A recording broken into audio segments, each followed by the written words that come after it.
사랑하는 성도 여러분, 8월 12일 금요일 아침입니다. 하나님 은혜와 평강이 함께하기를 축복합니다. 좋아요, 구독 꼭 눌러주세요. 우리 천만 성도 큐티하는 그날까지 함께 달려가도록 하겠습니다. 오늘 우리에게 주신 하나님 말씀은 창세기 6장 11절로 22절까지의 말씀인데요. 우리 함께 21절과 2절의 말씀을 읽도록 하겠습니다. 너는 먹을 모든 양식을 내게로 가져다가 저축하라. 이것이 너와 그들의 먹을 것이 되리라. 노아가 그와 같이 하여 하나님이 자기에게 명하신 대로 다 준행하였더라. 아멘. 온 땅이 하나님 앞에서 부패하였습니다. 사람들의 모든 계획이 다 부패하고 사람들의 모든 그 생각들이 다 악하기 그지 없었습니다. 하나님께서 이런 부패한 인간들을 그저 그냥 내버려 두지 않으시겠다고 마음에 작정을 하십니다. 한마디로 심판하시겠다는 겁니다.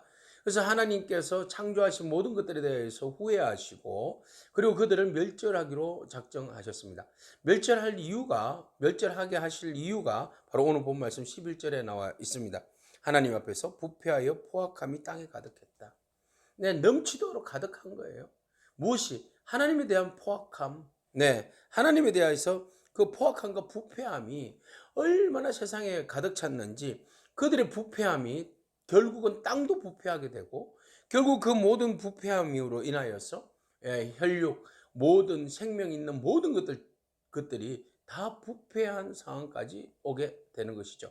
오늘 본 말씀 1절 2절에 보니까 이 부패함이 11절과 12절에 부패함이 얼마나 심했는지 하나님께서 본문에서 부패함을 3번이나 반복하고 계십니다.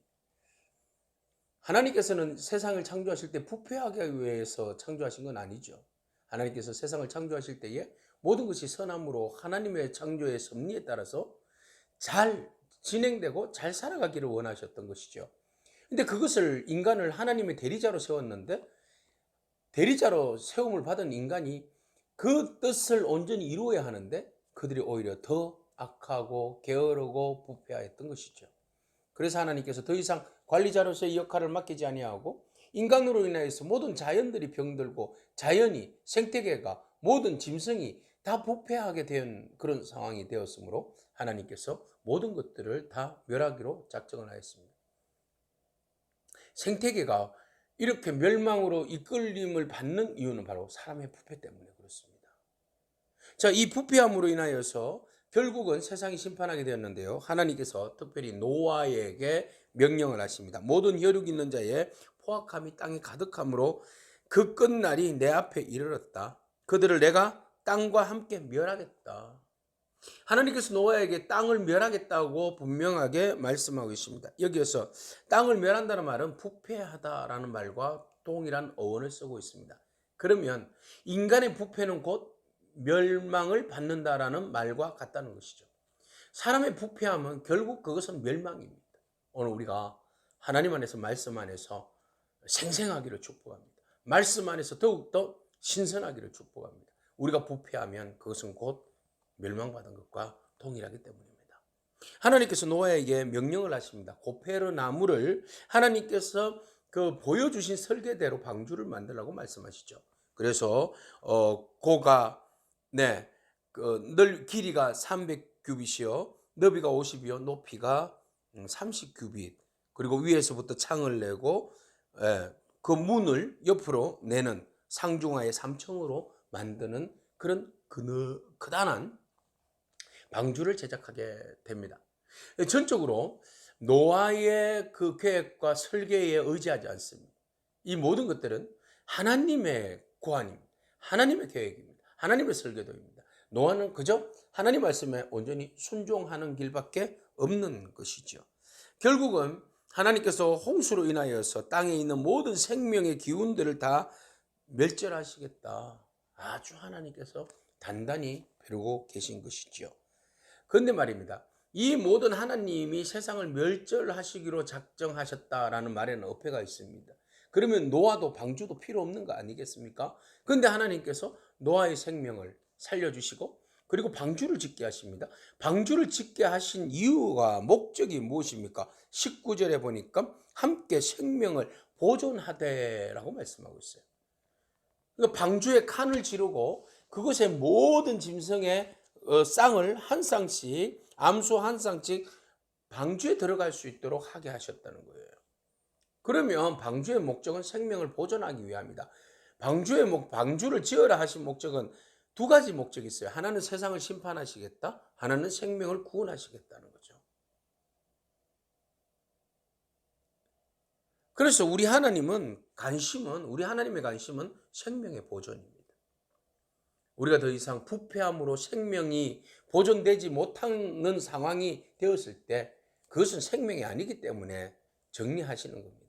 그러나 우리가 온전히 하나님 앞에서 몸부림치며 의인으로 살려고 몸부림치고 하나님과 동행하려고 몸부림치고 하나님 믿음으로 살려고 몸부림치는 모든 사람들, 그 사람들은 생명입니다. 그 생명을 하나님께서 보존하시고 지키십니다. 오늘 하나님께서 노아에게 그 생명을 보존하게 하라. 네, 이게 하나님의 명령입니다. 네가 부패함으로 땅도 부패하여서 모든 것이 부패하여 멸망받게 하라가 아니라 너는 생명을 지키고 생명을 보존하게 하는 것이 너의 목적이고 방향이다. 오늘 그 하나님의 관심이 오늘 저와 여러분 가운데 있기를 축복합니다. 그래서 노아에게 양식을 준비하고 모든 것을 잘 준비해라. 그러니까 노아는 22절에 보니까 하나님께서 말씀하신 대로 명하신 대로 다 준행하였다. 네, 가장 중요한 것은 하나님 말씀대로 준행하는 것입니다. 하나님께서 설계하십니다. 하나님께서 기획하십니다. 우리에게 그것을 온전히 순종하라 하실 때에 노아처럼 온전히 준행하는 저와 여러분이기를 축복합니다. 하나님의 관심은 멸망에 있지 아니하고 생명을 보존하는 데 있습니다. 오늘 여러분들의 생명을 보존하는 데 하나님께서 관심이 있다는 사실을 기억하길 바랍니다. 하나님으로 인하여서 우리가 부패하여 멸망당하지 않고 오직 하나님의 생명을 이어받아서 우리의 생명도 보존되어지고 또 하나님 명령하신 대로 생명을 보존하게 하라. 다른 사람들의 다른 피조물의 생명도 보존하는 저와 여러분들, 창조의 섭리에 순종하는 저와 여러분이기를 축복합니다. 아멘. 기도하겠습니다. 하나님 감사합니다. 홍수 심판에 대하여서 대비하여 구원의 방주를 만들라고 하신 그 하나님의 명령과 설계를 바라봅니다. 하나님, 노아의 방주를 만들면 인간의 행위에 대한 멸절이지만 심판이지만 또 한편에는 생명을 구원하고 생명을 보존하는 능력이 그 안에 있는 줄로 믿습니다. 오늘 우리로 하여금 생명을 보존케 하라 하신 그 말씀에 따라서 순종하기를 원합니다. 하나님 먼저 우리의 생명을 구원하여 주시고 우리의 모든 인생을 예수 그리스도의 구원의 방주 속에 들어가게 하시고 또한 우리도 생명을 보존하며 다른 영혼들의 생명도 보존케 하는 은혜가 있게 하옵소서. 예수님의 귀하신 이름으로 기도합니다. 아멘. 오늘도 믿음으로 승리하길 축복합니다. 아멘.